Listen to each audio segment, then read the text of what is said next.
આજે ફરીથી લીપણ આર્ટની એક પ્રોડક્ટ બનાવ્યા પછી આજે બીજા આર્ટ પર કામ કરવાનું શરૂ કર્યું છે.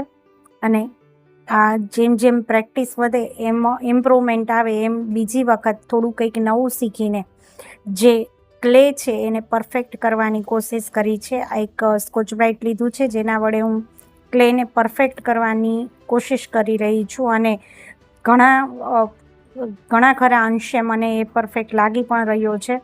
એટલે જે પ્રથમ વખત તૂટી જતો હતો એવું આ વખતે નથી થયું અને સરસ એક ઇવન પ્રમાણમાં ક્લેની સ્ટ્રીપ બની રહી છે.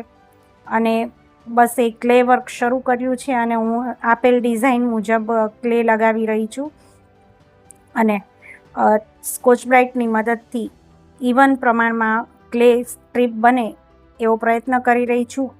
સંપૂર્ણ ડિઝાઇનમાં ક્લે વર્ક કરી લીધા પછી વ્હાઇટ કલરનો બેઝ આપી રહી છું. વ્હાઇટ કલર થઈ ગયો છે જેથી વ્હાઇટ કલર પર બીજા કલર કરવામાં આવે તો તે વધારે ખીલીને બહાર આવે છે.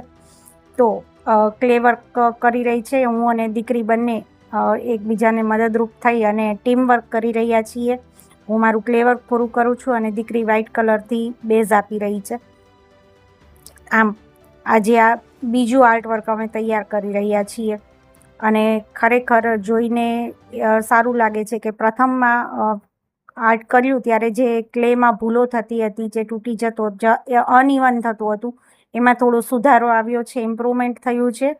હજી પરફેક્ટ ન કહી શકાય પણ હા, થોડું થોડું ઇમ્પ્રૂવ કરવાના પ્રયત્ન કરતા રહીએ છીએ અને એ ઇમ્પ્રુવમેન્ટ દેખાય પણ છે.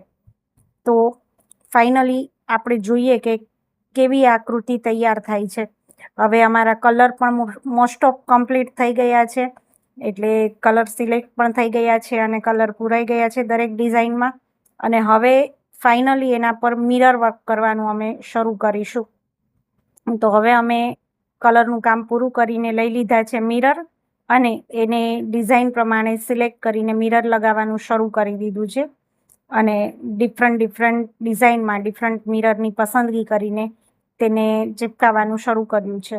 અને ત્યારબાદ આ સંપૂર્ણ કામ થઈ ગયું છે અને ત્યાર પછી જે અમારું તૈયાર થયું છે આર્ટ એ તમને બતાવીએ. તો આ પ્રમાણે આ વર્ક તૈયાર થયું છે જેનો આ અંતિમ લુક આવો છે. તો તમે કહેજો કેવું લાગ્યું.